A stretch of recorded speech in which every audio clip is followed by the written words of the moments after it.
प्रथम तहलका न्यूज।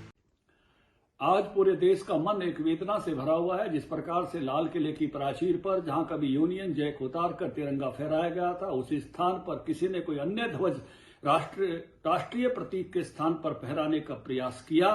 ये बहुत ही वेदनापूर्ण घटना जिसने देश की गौरव और गरिमा को कम किया है। जिन किसान संगठनों ने तिरंगा उठाकर, राष्ट्रीय ध्वज उठाकर ट्रैक्टर मार्च करने का आह्वान किया था, वो आज उसकी गरिमा को रख नहीं पाए।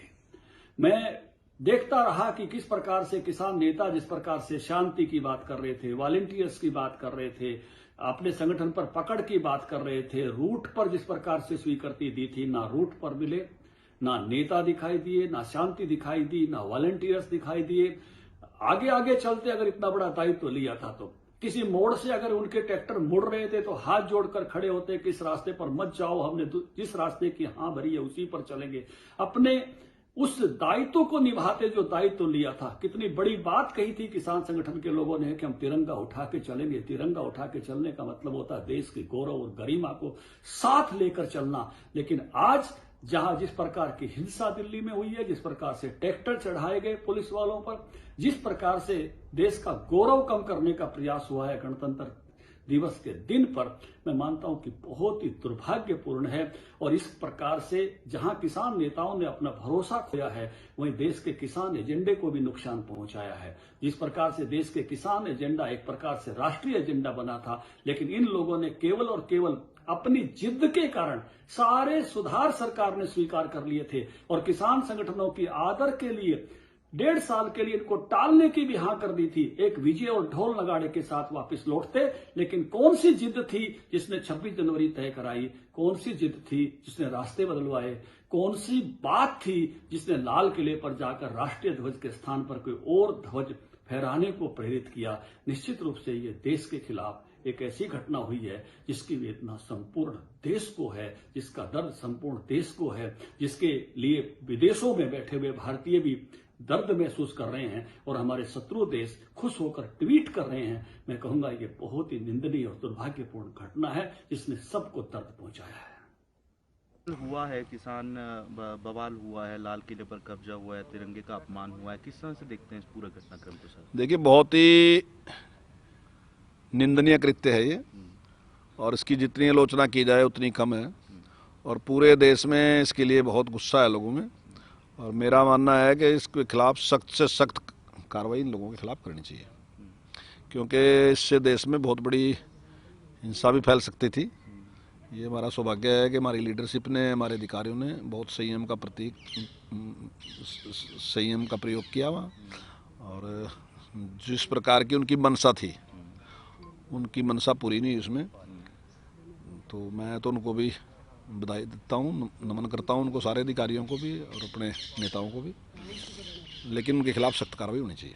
सर, किसानों को इस तरह से परमिशन दी गई थी, एक तरह से कि एक रूट तय किया गया था, 3 रास्ते जो तय किए गए थे, उसके बावजूद ये पूरी पटरी है किस क्यों डी रही? देखिए, जिस प्रकार का माहौल बनाया गया था, हमें पहले भी ये था कि ये कंट्रोल करना मुश्किल है, लेकिन एक माहौल बन गया था कि भाई 26 जनवरी हम क्यों नहीं मना सकते?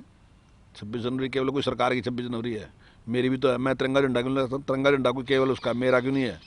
तो जिस प्रकार का उसको उपयोग किया गया, लेकिन जब यात्रा चली तो उसके बाद तो वो जो उनसे नेता थे, जो कहने वाले थे, वो कहीं दिखाई नहीं दिए। वास्तविकता में मुझे लगता है कि सारे के पीछे ना जी एक बहुत बड़ा षड्यंत्र है। तिरंगे का भी उपयोग किया गया और किसान का भी उपयोग किया, केवल इसलिए क्योंकि अपना एक उद्देश्य था उसको पूरा करने के लिए, और वो उद्देश्य था अव्यवस्था पैदा करना देश में, कानून व्यवस्था को खराब करना देश की। तो उसके लिए सारा कुछ किया गया। मैंने पहले भी ये बात कही थी कि अगर सरकार ने बल प्रयोग नहीं किया तो इनका टारगेट एक ही है कि सरकार को मजबूर करना के वो बल प्रयोग करें, और अगर नहीं किया गया तो चाहे ने लाल किले से झंडा उतारना पड़ जाए, ये वो भी कर देंगे।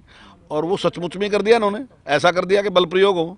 लेकिन मैं तो उनको सबको इसके लिए प्रणाम करता हूँ कि उन्होंने संयम का परिचय दिया, पुलिस ने भी, हमारी अधिकारियों ने भी, हमारे नेताओं ने भी, और जो देश को तोड़ने वाले लोग हैं और देश में व्यवस्था फैलाने वाले लोग हैं, वो देश के सामने बेनकाब हो गए। अब भी किसान वहाँ पर डटे हुए हैं, हर बॉर्डर पर जिस तरीके से पहले आंदोलन चल रहा था अभी भी वो बैठे हुए हैं। आप क्या अपील करना चाहेंगे, क्या कहना चाहेंगे? देखिए, अब सारी बात सबके सामने आएगी। मैं तो अपने भाइयों से यही अपील करूंगा कि सारी बात अब उनके सामने खुल चुकी है, सारी सच्चाई उनके सामने आ चुकी है, तो उनको निश्चित तौर से अपने घर पे आना चाहिए। और बिलों के बारे में ये है कि बिल वैसे तो 100% किसान के हित के बिल हैं, कोई चीज़ उसमें ऐसी है ही नहीं, सारा कुछ देने की बात है, लिया तो कुछ है ही नहीं। अगर बाहर बेचने की छूट दी तो उसमें भी दिया ही कुछ ना कुछ, कॉन्ट्रैक्ट फार्मिंग की बात आई तो उसमें भी कुछ ना कुछ दिया ही, सरकार ने नियम बनाए कि कहीं किसान का शोषण ना हो, तो सारी चीज़ में देने की बात है, कुछ ऐसी बात थी नहीं।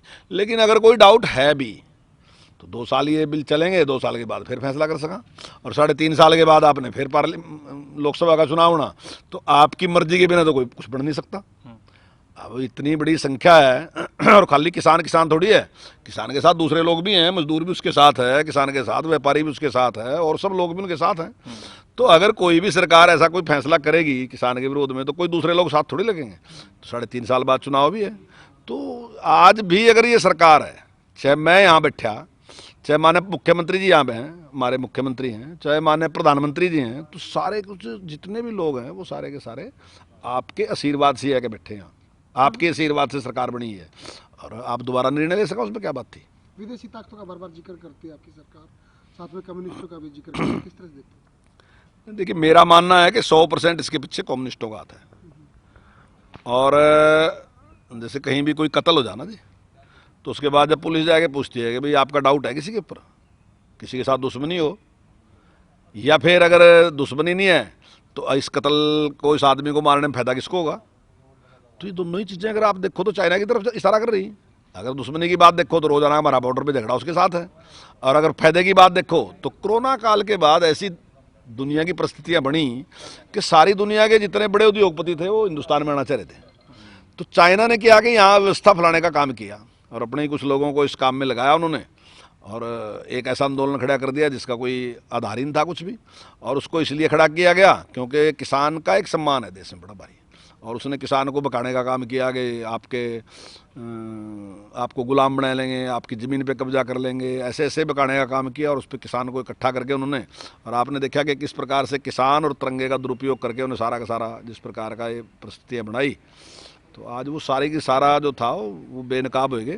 और मैं समझता हूँ कि सभी को इसका पूरा जोरदार विरोध करना चाहिए। 3 जिलों में कल इंटरनेट बंद किया गया, कैबिनेट मीटिंग हुई, तमाम आला अधिकारियों के साथ मुख्यमंत्री की बैठक हुई है, और क्या निर्णय लिए गए हैं, कानून व्यवस्था बनी रहेगी किस तरह से? नहीं, देखिए, परिस्थितियों के अनुसार जो भी जरूरत होती है अधिकारी उस टाइम निर्णय लेते हैं, सरकार भी लेती है, अधिकारी भी जो हैं वो भी सरकार हैं, तो वो निर्णय लेते हैं, वो जिस टाइम जिस प्रकार की जरूरत थी उस प्रकार का निर्णय उन्होंने ले लिया।